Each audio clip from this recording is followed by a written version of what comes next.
President Donald Trump's military assault on Iran's nuclear facilities marked a significant and violent moment in both his presidency and the 46-year conflict between the U.S.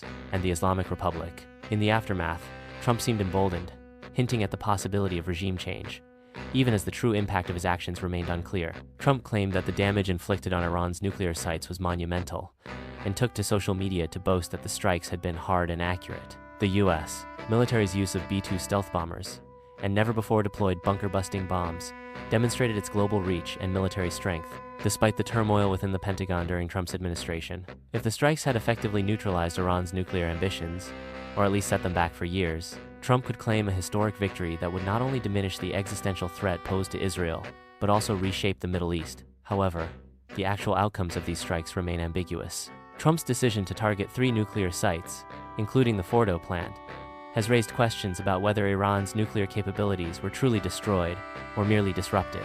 There are concerns about the possibility that Iran salvaged enriched uranium or relocated its nuclear material ahead of the strikes, potentially advancing its nuclear ambitions. Despite Trump's claims of success, there has been no evidence or intelligence released to justify his assertion that Iran was a few weeks away from obtaining a nuclear weapon, a claim that contradicts assessments from U.S. intelligence agencies, which reported that Iran had not yet made a decision to pursue nuclear weapons. As the world waits for Iran's response, the situation remains highly volatile.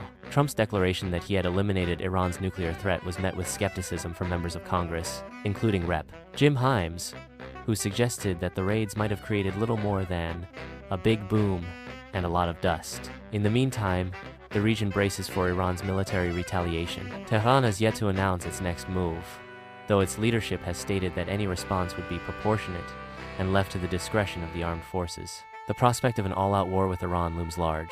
Despite his firm stance, Trump's ambitions of regime change are clouded by uncertainty. Vice President J.D. Vance reiterated that the U.S. was not at war with Iran and was not seeking to overthrow its leadership, but Trump's later comments on Truth Social suggesting the possibility of regime change raised further concerns about the direction of U.S. policy. Israel, long a proponent of weakening Iran, likely viewed Trump's remarks with approval, but any shift in Iran's leadership could lead to even more unpredictable outcomes. Iran's leadership, already in a state of flux due to the aging of Supreme Leader Ayatollah Ali Khamenei, faces a new challenge in the wake of the U.S. strikes. Israel's actions against Iran's proxies in Gaza and Lebanon, combined with the U.S. bombardment of Iran's nuclear facilities, have weakened Iran's regional power.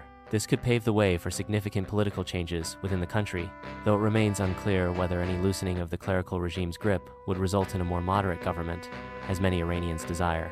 Political upheaval, however, could also bring about harsher domestic repression, or even push Iran toward a more autocratic regime. The possibility of a state collapse in Iran, an outcome that would have far-reaching consequences for the region, raises serious concerns about global stability.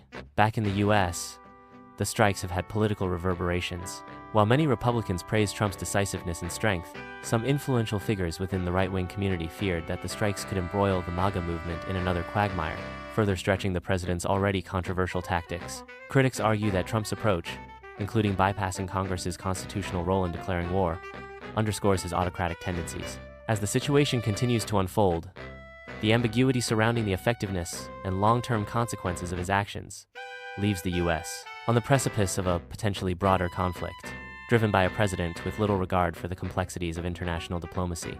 As the dust settles from the U.S. strikes, the focus now shifts to Iran's next move.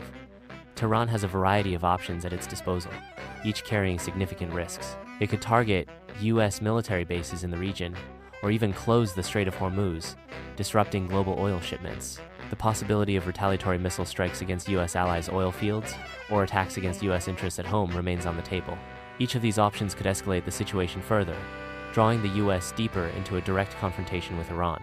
Despite the rhetoric from Trump's administration, the potential for a peaceful resolution through diplomatic negotiations remains unclear. Trump has called on Iran to abandon its nuclear program, offering a pathway to peace. However, his harsh language and threats of greater tragedy for Iran may leave little room for negotiation, especially considering the long-standing animosity between Iran and the U.S. If Tehran chooses to retaliate against American targets, it could drag both nations into an even more catastrophic conflict, which Trump has suggested could lead to regime decapitation. Yet the risks of turning Iran into a failed state remain significant, and the consequences for the broader Middle East and the world could be dire.